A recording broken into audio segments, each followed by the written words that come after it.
Hello mga mama. So for today's vlog, gagawa tayo ng mga orders. So ito pala yung time na bago ako manganak. Super dami kong ginawang orders and super dami kong tinapos kasi feeling ko malapit na ako manganak that time. So lahat ng mga pending orders I made sure na matatapos ko na siya. So I start with these t-shirts na pinagawa sa akin ng tita ko.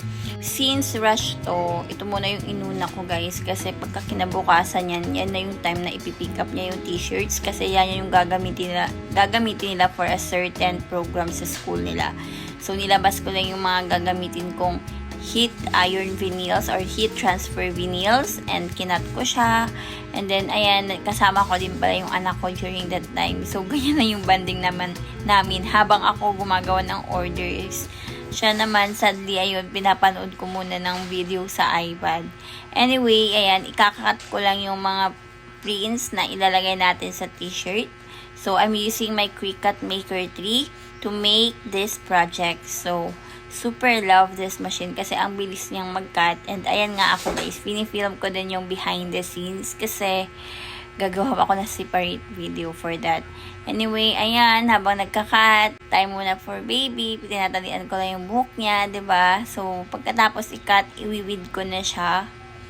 Ayan, so like I said, this one is for their English Festival program sa school. So, ipiprint ko lang to sa likod ng kanilang t-shirt.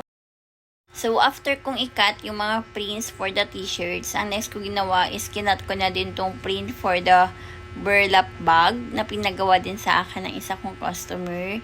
So, madali lang siya. Habang inaantay ko matapos yung cut, ayan lang ako guys, nagme-merienda kasi nga gutom na ako. And hello, buntis ako that time. Malapit na ako manganak guys. Like, feeling ko pagka next week ata nito, manganganak na ako. Ito yung a week before akong manganak. So, habang nga nagka-cut, ayan, banding muna kami sa gulat ng aking anak. Pinaliguan ko na rin pala siya dito, guys.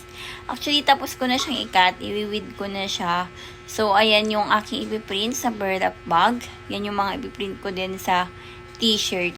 So, ito pala yung Cricut Easy Press Mini, guys. So, ito yung gagamitin ko para idikit yung mga heat transfer vinyl dito sa bag and t-shirt. So, inuna ko lang pala tong burlap bag since isa lang naman siya.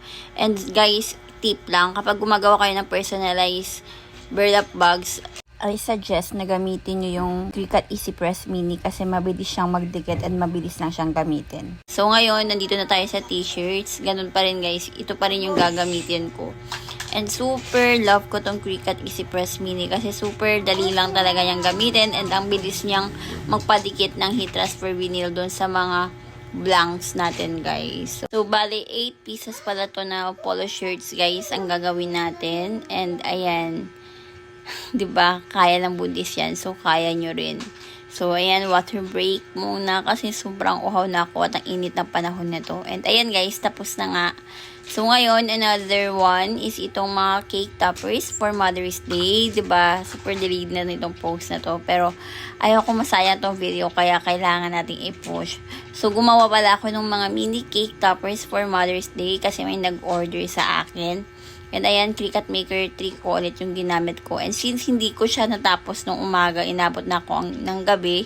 Dito pala yung mag-ama ko guys. Inaantay ako matapos. Diba? So, ayan na yung mga kinat ko guys na mga mini cake toppers. So, another tip guys, kapag ang kinakat yung material is itong metallic cardstocks, pabaliktad nyo siyang ikat para mas maganda yung kanyang cutting and hindi ganun kasira yung kanyang surface. And it's another day guys. So another project na naman yung gagawin ko. And this time, layered topper siya. Ito ata yung last toppers na ginawa ko before ako manganak.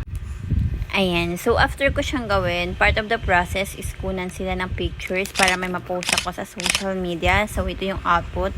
Anyway, if you're a stay-at-home mom and you want to start a business like mine, you can start your journey with Cricut. Check my yellow basket. Bye!